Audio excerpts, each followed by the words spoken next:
Alright, howdy everybody. Here we are going to talk about kind of some of the terminology and what it means.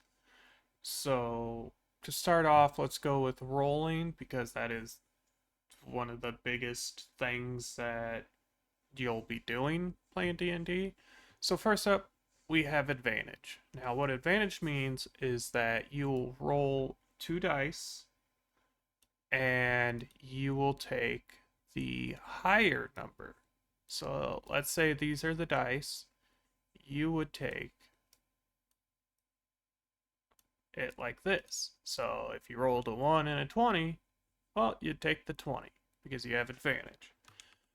Now, if you rolled at disadvantage, it's the same thing, but the opposite. But what is a natural 20 and a natural 1? Well, if you roll a natural 20, a lot of the times what it means is you'll do double the damage of the dice, or you'll roll the dice twice. So what that means is like this. Let's say I roll a crit on my dagger attack. What I would do, and now this depends on the DM, is some will be like, okay, just roll the dice twice, so 4 plus 3. So it would be 7 damage on a critical hit. But then some DMs will be nice and just say that you just do max damage double. Once again, only the dice though. So 4 and 4, so 8 plus 3 would be 11. 11 damage. And that would be a critical hit. Nat 1s, on the other hand, don't really have any set in-game rule besides the fact that it failed. I'll make a video on my favorite little homebrew rules involving nat 20s and nat 1s because I think they really drive home the point of successes and failures. But yeah, if you roll a nat 1, you just fail. If an enemy rolls an nat 1, they just fail. It's just straight up, not even if they have a plus 500 to it, doesn't matter, they failed. Over here, we come to our money. Now, there are 4 types of currency. There's copper, silver, gold, and electrum. Now, these are in ascending order or descending order, whichever way you want to look at it. Copper's the least, electrum's the most, and the difference between all of them is 10. So 10 copper equals 1 silver, 10 silver, 1 gold, 10 gold, 1 electrum, which means 1 electrum is worth 1,000 copper or 100 silver.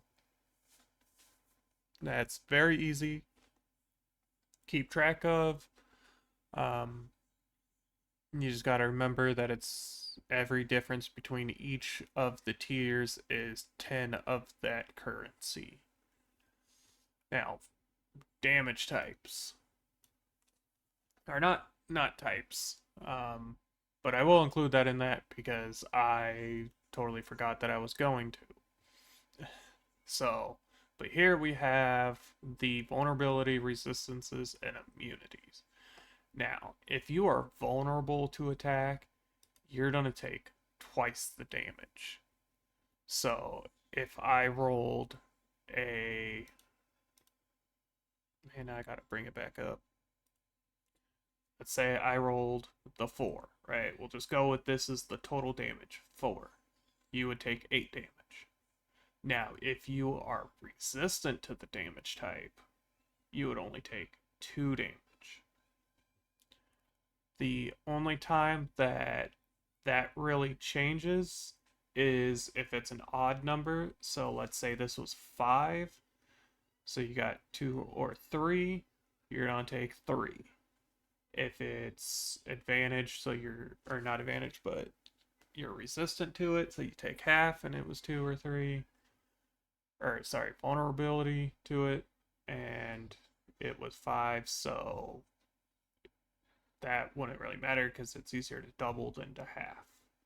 Immunities are just straight up don't affect you. So if you are immune to fire damage and someone shoots a fireball at you, you just whatever, it doesn't matter.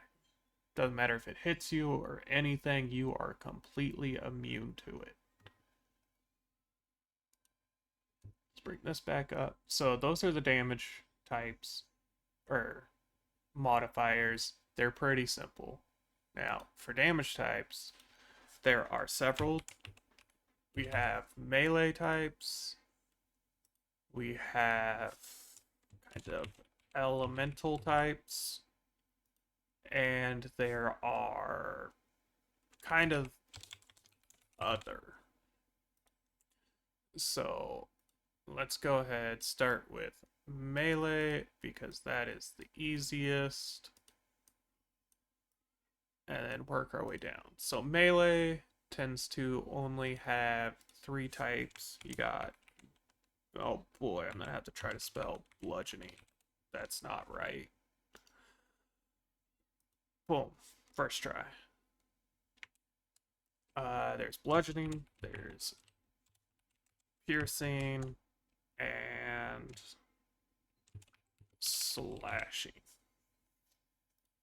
So these are often just associated with the weapon type. So for example, if we look back over here, we have this little kind of bullet icon. So that shows that it's piercing. It also tells you. So that does piercing damage. And then here, like punching somebody, bludgeoning damage. And then slashing would be like with a sword. These are important because some things will be resistant or immune to a certain type of damage. Let's see if I could pull one up super fast. This is a good one. Gelatinous cube. So here, as you see, under conditions, immunities, it's immune to all these things. Is it the cube that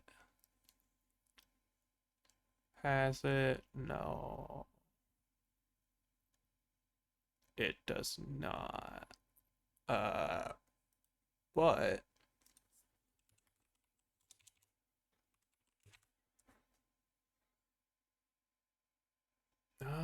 no slime. Come. Okay, interesting. Slimes aren't popping up. Never mind. Hold on. They're called oozes. There. So let's go ahead and look at a gray ooze. Now, so damage resistances, acid, cold, fire. So it'll take half damage, but also there are occasionally times where it will have something special. This is not the right ooze for something special. Dang, I can't think of it right now, but oh well. There are times where, like, the one I'm trying to find is if you hit it with slashing damage, it'll just split in half, and now you have 2 enemies. So, very important to have different damage types and to pay attention to what does what, because it could turn out that you are doing less damage than you should be, or even worse, no damage.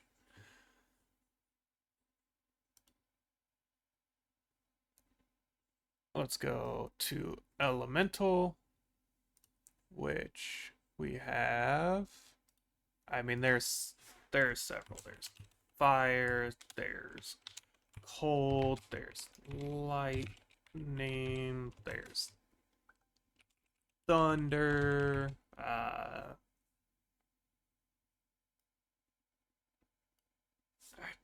guess you could say acid. Poison. There's a lot of different types, and these work the same way, to where kind of just depends on the enemy, but you really got to keep track of what those are. And then you got other things such as psychic. Um, yeah, definitely not going to be able to pull every damage type off the top of my head, but there are a lot of different damage types.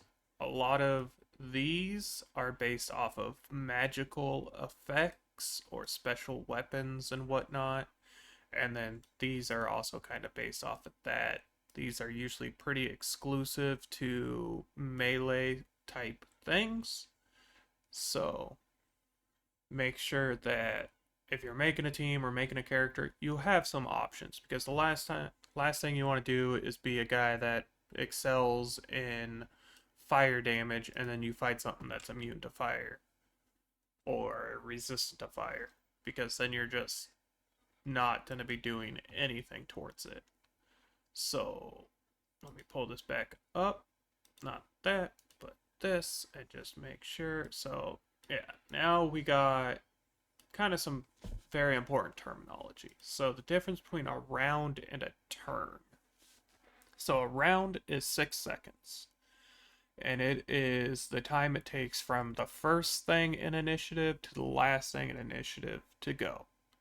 So that whole circle is a round. And then a turn is specific to individual creatures. So things like in a round, you only have the ability to make one reaction. In a turn, you have the ability to make your action, bonus action, whatnot. They are kind of split into different things. Campaign versus session, pretty simple. Campaign is the overall story. A session is the sitting at the table or whatnot, playing the game. That would be one session. Heal versus temp HP. I know I touched on this a little bit before, but or not heal, but health versus temporary HP. But it is very important because a lot of people get confused that they are completely different. So you can get healed all the way up to your max. Temp HP, you can only be affected by it once. So if you get 6 temp HP and then someone's like, here, have another 6 temp HP, you don't go to 12. No, you stay at 6. It gets rid of the other one, stays at 6.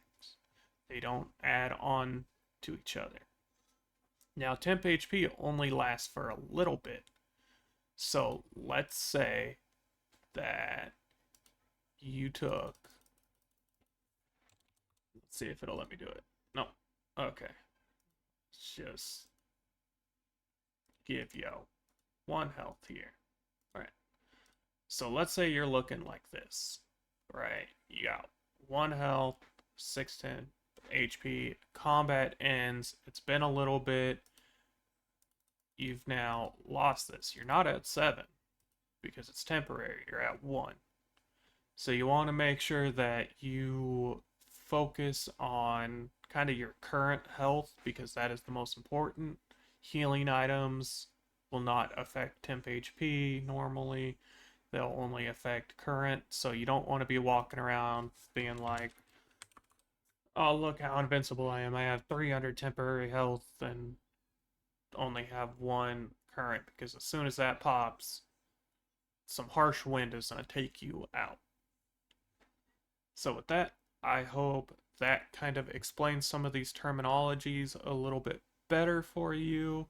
I'm going to make more videos explaining other things, so keep an eye out for those, and have a good one.